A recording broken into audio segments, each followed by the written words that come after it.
Assalamualaikum warahmatullahi wabarakatuh. Kami dari kelas 38 kelompok 6 dengan tema suara demokrasi. Yang kami pilih adalah Prodi Podcast yang berjudul Suara demokrasi zaman dahulu versi zaman sekarang. Apa yang berbeda? Sebelum menyaksikan video ini, sebelum itu kita perkenalkan anggota kelompok kami.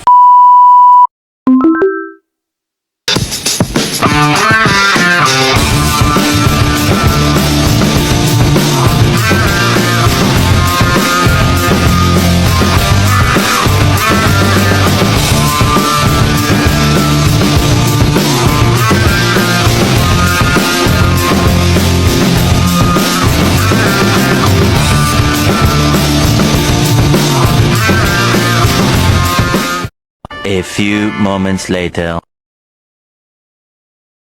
Semuanya, selamat datang di podcast kami. Hari ini kita akan mengeksplorasi perbedaan demokrasi zaman dahulu yang hanya terbatas pada sebagian kecil masyarakat hingga zaman sekarang yang lebih efisien dan kompleks.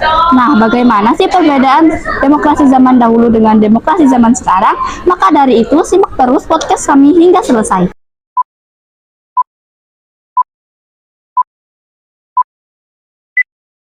Halo guys. Selamat datang di podcast kami.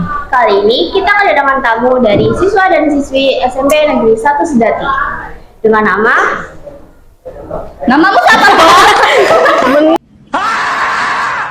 Halo guys. Selamat datang di podcast kami. Kali ini kita kedatangan tamu dari siswa dan siswi SMP Negeri 1 Sedati dengan nama Halo, aku Aulia Suraya Fiza. Halo, aku Muhammad Rahir Abidudin. Halo, aku Muhammad Farhan. Kita mau tahu nih, selama kalian di Jogja ngapain aja sih? Nah, waktu itu tempat-tempat apa saja sih yang kamu kunjungi? Tempat yang aku kunjungi ketika berada di Yogyakarta yaitu Bukit Bereksi, Keraton Yogyakarta, Taman Pintar, dan Candi Prambanan. Nah, dari semua tempat-tempat itu aku tertarik deh sama keraton. Alumni apa sih yang di keraton? Di sana ada tradisi yang mengharuskan para anggota keraton tidak memakai sandal. Di sana juga ada silsilah kerajaan. Di sana memakai sistem monarki.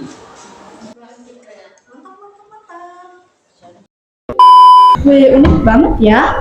Nah, buat silsilah kerajaan tuh berpengaruh gak sih sama kehidupan saat ini? Silsilah tidak hanya berpengaruh pada kehidupan budaya, tetapi juga mempengaruhi sistem pemerintahan dengan memberikan keistimewaan dalam struktur kepemimpinan daerah. Gimana tuh proses pemilihan sultan di sana?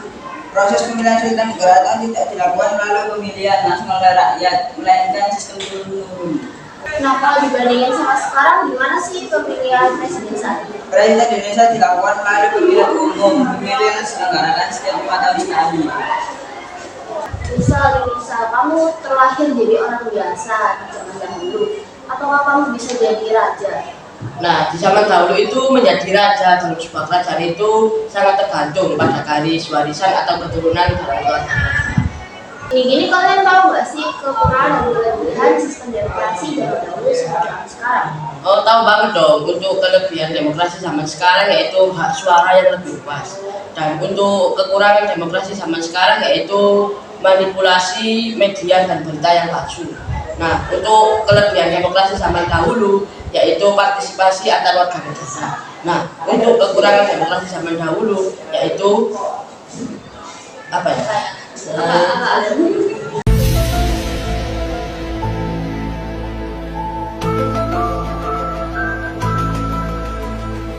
Nah, untuk kekurangan demokrasi zaman dahulu yaitu proses yang lambat, tidak efisien. Nah, itu tadi podcast dari kami. Sekian dan terima kasih. Bye-bye. Kesimpulan yang dapat kita ambil dari podcast ini adalah bahwasannya demokrasi zaman dahulu dengan zaman sekarang itu berbeda. Tidak ada yang lebih buruk dan tidak ada yang lebih bagus. Tiap sistem demokrasi memiliki kelebihan dan kekurangan masing-masing. Kekurangan sistem demokrasi zaman dahulu yaitu jika kita terlahir dari orang biasa maka akan sulit untuk menjadi raja. Jika sistem demokrasi zaman sekarang memiliki kekurangan yaitu adanya pengaruh dari uang. Kelebihan demokrasi zaman dahulu yaitu partisipasi langsung oleh rakyat, serta kelebihan demokrasi zaman sekarang yaitu hak suara yang lebih luas. Nah, itu tadi merupakan kelebihan dan kekurangan sistem demokrasi zaman sekarang dengan zaman dahulu.